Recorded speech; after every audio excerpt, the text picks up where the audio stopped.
Good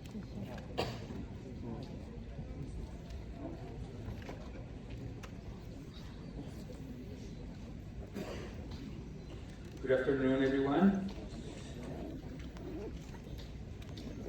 It is my distinct pleasure and honor to be here representing not only the institution that I'm affiliated with, but a community of scholars, activists, and lawyers who are working on these issues. And of course, I want to begin by acknowledging and thanking the Honorable Minister, the Honorable Vice Chancellor, all the distinguished state officials and academics in the room, and the students also who've made time to come and participate in this dialogue. For us, coming from NYU, New York University, some of my colleagues are here, some of my students are here. It's been humbling to see how much care goes into organizing these events, these dialogues, and how much passion and drive and stamina and intelligence goes into sustaining these dialogues at a very difficult moment. It is particularly humbling to be here at a time that marks basically 1 year of a major heat wave on which we have been doing a number of interviews in settlements in Dhaka, speaking with people who have been directly affected by the heat wave, and of course now anticipating a new heat wave. So when the world says that Bangladesh is among the most vulnerable countries, it sounds as an abstract statement. For us, it's become something vivid, and we will never forget both the hospitality and the experience of being here. And we come out of this visit, hopefully one among many, with enhanced commitment, deepened commitment to continue to work on climate change and human rights issues. And it's particularly humbling to be here on the occasion of a celebration of the life of Dr. Mîhrímå, who was absolutely essential for the ideation and then the implementation of this partnership we've developed with the CCJB, ICAD, and BEDS, to whom all we're very grateful. I remember meeting Dr. Salim in Egypt at the COP in 2022.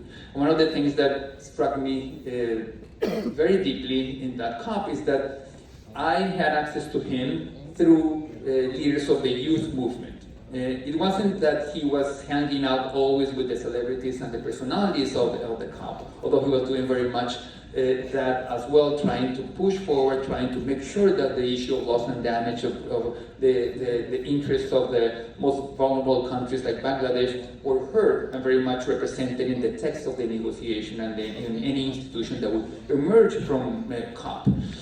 But he spent quite a bit of time just sitting around in this bizarre tent in the middle of the desert in Egypt, talking to youth leaders, some of whom have been our fellows at NYU.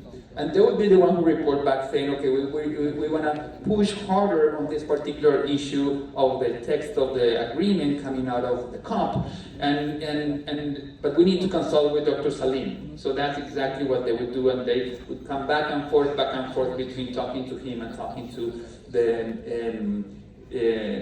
Global North country delegation. So it really is an honor. I do wish that he'll be here with us, but in his honor, we're committed to continuing to move forward on this work and this struggle.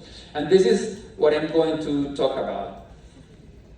I was asked to talk about litigation, law, the use of law for those of you who aren't going to law school, for those of you who have some familiarity with the law. I am definitely going to address that issue because there's good news. It's not all grim news. There's good news on that front.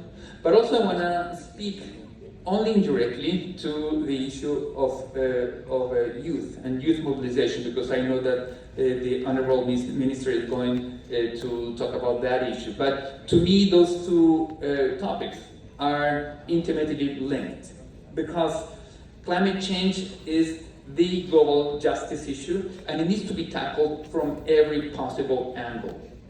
It is the global justice issue for my generation, who was the first generation who knew that we were destroying the planet and yet have not done enough. But of course, it is even more so, more of a global justice or global injustice for younger generations who are suffering the consequences of that neglect. In the end, climate change can be tackled, and this is the first argument in my presentation, from the top down and from the bottom up. And both approaches need to be pursued. The government of Bangladesh, Dr. Salim, governments from around the world engage in annual negotiations or actually continuous negotiations, and of course Hafiz, or dear colleague, Hafiz Khan, who's been instrumental, of course, in making all of this happen. They spend most of the days and nights trying to make sure that there's more action against climate change at the governmental level. So let's call that route top-down, from the government to citizens. But I'm going to focus on the opposite and complementary route for climate action, which proceeds from the bottom up. And from the bottom up, you have at least two sources of pressure. One is social movement, social mobilization, and this is why I start here with this image of a youth mobilization. The youth movement have provided the energy and the moral passion and the impetus that's driven most of the achievements in climate governance. In the US, for instance, it would have been unthinkable that the Inflation Reduction Act, which is the most significant piece of legislation that any government in the US has passed to act decisively against climate change, that would have happened without the pressure from the Sunrise Movement and other youth movements. It would have been unthinkable also, and this is where I transition to the law, for us to now have more than 300 cases, legal actions around the world, literally around the world, that have been brought to courts and quasi-judicial institutions like the UN Human Rights Committee, or more recently the European Court of Human Rights, oftentimes on behalf of young people. So the law and social mobilization, the youth movement, and the creative and expansive and rigorous and creative use of the law go hand in hand. And I'm gonna give you some stories, because it's not all about arguments, it's also about human stories. This is a story from last week. These are the plaintiffs, the members of the Swiss Elderly Ladies Association, Klima Seniorin in the original in German, who won the first ever case on climate change before the European Court of Human Rights. So now, probably the most prestigious, or one of the two most prestigious regional human rights courts, the other one being the Inter-American Court of Human Rights, have said clearly and unequivocally that not doing enough against climate change is a violation of human rights. In this case, it was the violation of senior ladies because the plaintiffs showed that part of the population suffers disproportionately from the effects of heat waves and climate change in general. This may seem commonsensical. To many people here, some of you may be saying, of course, climate inaction, the heat waves that lead to heat waves, to cyclones, to floods, to sea level rise, that's all a massive violation of human rights, because people are being driven out of their home, because people are being pushed out of the coastal areas in Bangladesh, because I'm originally from Colombia, South America, and we're seeing also a major heat wave, not as bad, a major drought, not as bad as the heat waves that Bangladesh is suffering, but everyone is suffering the consequences. And it's not just the right to housing, but the right to life and physical integrity. People's lives are on the line, and also the rights of future generations to live in a dignified way. So if we're seeing those for human rights violations today, imagine what they would be 10, 20, 30 years down the line if we don't do enough as governments, as civil society against climate change. So the plaintiffs in this case won this precedent, and I want to remark here, I want to highlight that only 5 years ago, even let alone 10 years ago, a case like this one would have been unthinkable. Courts were very, very shy when it came to handing down decisions on situations like the one in this case that was decided last week in the European Court of Human Rights in Strasbourg in France. In fact, I had the privilege of participating as a co-counsel in one of the very early cases. I'm going to show it here. I was a bit younger back then, not as young as the young people that I was representing, but on behalf of 25 Colombian plaintiffs who sued the Colombian government for not delivering on its promise to cut down deforestation in the Amazon forest, in the Amazon region, as the government had promised back in 2015 in Paris. This is also a case that I would highlight as a key precedent. This is Urgenda. Urgenda is the name of an organization of an NGO, a governmental NGO in the Netherlands, who was the first who successfully took a government and held it accountable to its own promises, to the promises that it has made, and also to, more importantly, to the level of carbon emission reduction recommended by science.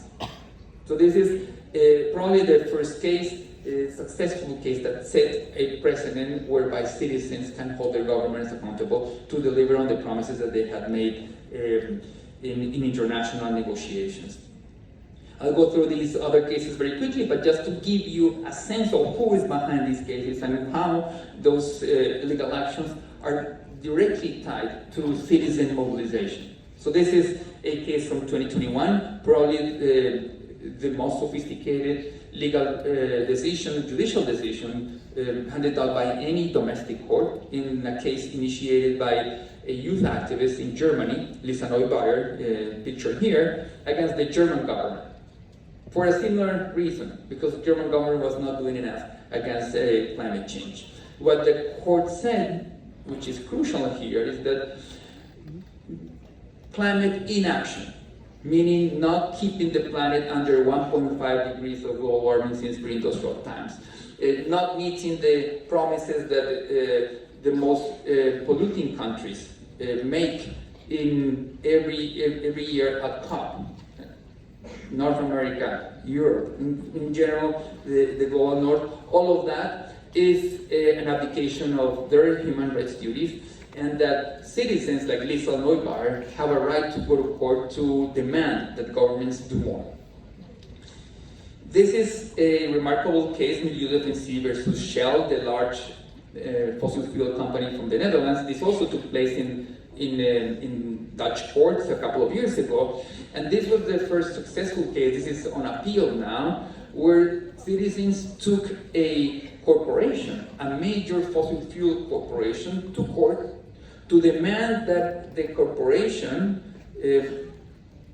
transform its business model, makes decisively a transition toward clean energy in a way that meets, that complies with the recommendations of science that we keep, again, global temperature, global average temperature, below 1.5 degrees of global warming or 2 degrees at the most. So this is a fundamental precedent because it showed that human rights obligations also apply to corporations. That is not just governments, but also those polluting entities, private entities, that have produced major, huge amounts of carbon emissions for decades, sometimes more than a century, and some of which knew very well what they were doing because they had the science back in the 1970s, and for some of them even going back to the 1950s, that showed them that by producing more fossil fuels, they were wrecking the climate system. They were doing the climate, they were heating up the planet, and those corporations chose not only to continue to produce fossil fuels, but to distort the past and lobby actively to deny that climate change was a fact. Luckily, those days of climate denialism are over. Now the problem that we deal with is climate delays, climate delayonism, so to speak. The fact that corporations and governments that have polluted the most throughout history are pushing down, kicking down the deadline for taking decisive action on climate change further and further away in time. So delays is what concerns us most. I want to switch to the Global South now, because again, I'm from Colombia and I work quite a bit in Brazil, in the Amazon region and other countries of the Global South. And there's very good news from Global South courts. This is probably the most important case, or the most important judicial decision in Global South courts in the Brazil Climate Fund case. In this litigation, brought to the courts by a coalition of civil society organizations back in 2017, the court said, the Supreme Court of Brazil said that the previous government of Brazil that had invested very heavily in anti-environmental policies and who basically dismantled environmental protection in the Amazon region, that by choosing not to spend foreign aid money that it had gotten to protect the Amazon, that was the climate fund, by choosing to sit in on that fund, it had violated Brazilian citizens' right to life, to health, to housing, because by promoting and not actively persecuting or prosecuting deforestation, the actual deforestation in the Amazon, the government was also promoting climate change. And that was a source of violations of human rights. In fact, the court went as far as to say that the Paris Agreement is a human rights agreement. It framed the Paris Agreement on Climate from 2015 as a human rights agreement. And in many legal, in many jurisdictions, as many of you probably know, classifying a treaty as a human rights treaty gives that agreement a supra-legal status, meaning that now the Paris Agreement in Brazil sits somewhere in between the Constitution and regular laws. I'll end by quickly going through the overview so that you all have a sense of what's happening elsewhere in the world, and then I'll land on some open-ended questions and challenges for those of you who are interested in going into legal practice or who are already doing legal practice and maybe wondering, well, how can I learn more about these cases, or how can I even contribute to that wave of bottom-up legal mobilization that is happening around the world. This, I won't go into the details because there's a lot. I'll give you at the end the references, a couple of books that you can look up online. But this is just the shape of the trend. I won't give you the numbers. So when I first started working on climate change litigation, that was 7 years ago, there were only a handful of cases, literally less than 50. And most of them had been unsuccessful. Then, as you can see here, after 2015, litigation picks up. And after Urgenda, after the first successful cases, there's really a spectacular explosion of legal actions. Everything from the cases that I mentioned, 2 cases brought to the UN system, to the UN Human Rights Committee, for example, by climate migrants from the Pacific Island nations, who sued New Zealand because New Zealand had not granted asylum to some refugees from Pacific Island nations, Kiribati, for instance, or Tuvalu. And the UN Human Rights Committee said that there is a case for a duty of receiving countries like New Zealand to offer asylum to climate refugees. It ultimately ruled against or found against the petitioner because it said that Tuvalu, or in that case Kiribati, was not quite at the brink of collapse, that it had 10, 15 years more to avert the worst of climate change. But the implication of that argument, of course, is that if the situation gets that dire, and it's, as we know, sadly, climate change is not, global warming is continuing to worsen, that at that point, 10, 15 years down the line, then climate refugees will have a human rights case for requesting asylum in receiving countries, which of course is huge because the UN estimates that up to 1 billion people may become climate refugees by 2050. So everything from that to an upcoming advisory opinion by the Inter-American Court of Human Rights. I'm going to be in the Caribbean, in Barbados next week, appearing before the Inter-American Court of Human Rights with a colleague from our program, precisely making a case for why the Inter-American Court and why the human rights system indicates that in that case, countries in Latin America should do much more and much more urgently against climate change. And finally, I'm going to land on emerging topics, because this is where the open-ended questions lie. The first, of course, is the most important here in this context is loss and damage.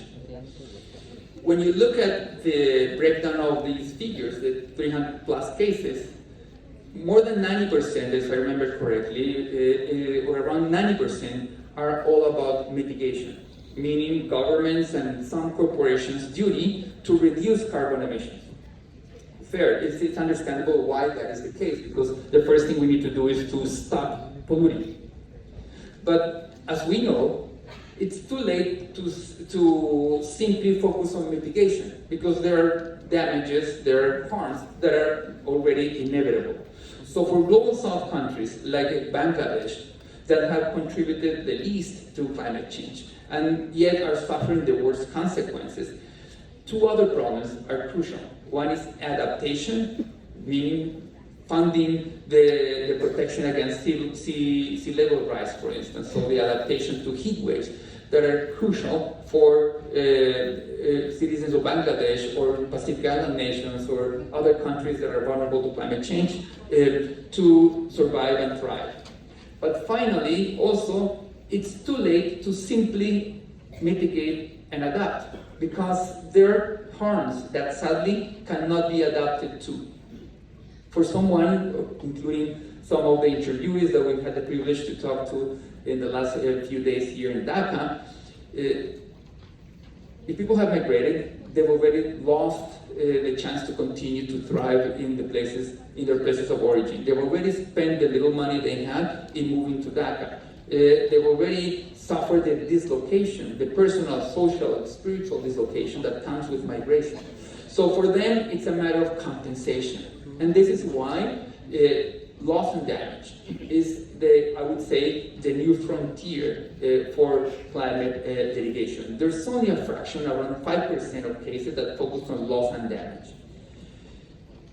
I'll skip this one and focus on quickly saying that there's good news on two fronts. One is that, as many of you may know, the newest, the most recent human right, international human right, is the international human right to a healthy environment. It was recognized as such by the UN General Assembly a couple of years ago, and already is being used by litigants and governments and other actors from around the world to push forward more decisively actions against climate change. So that's a new legal argument that can be used around the world. And finally, there's a sister issue to climate change, which is biodiversity.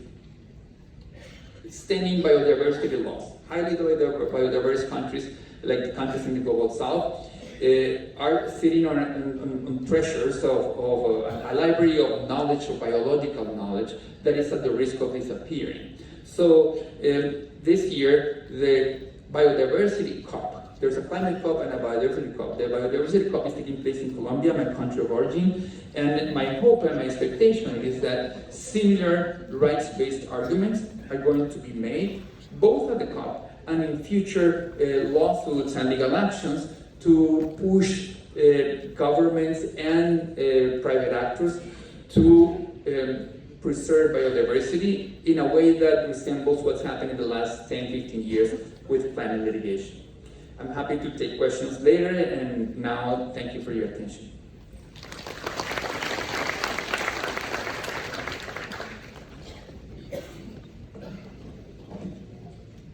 Thank you, Professor Cesar, for your lecture on promoting climate justice through litigation.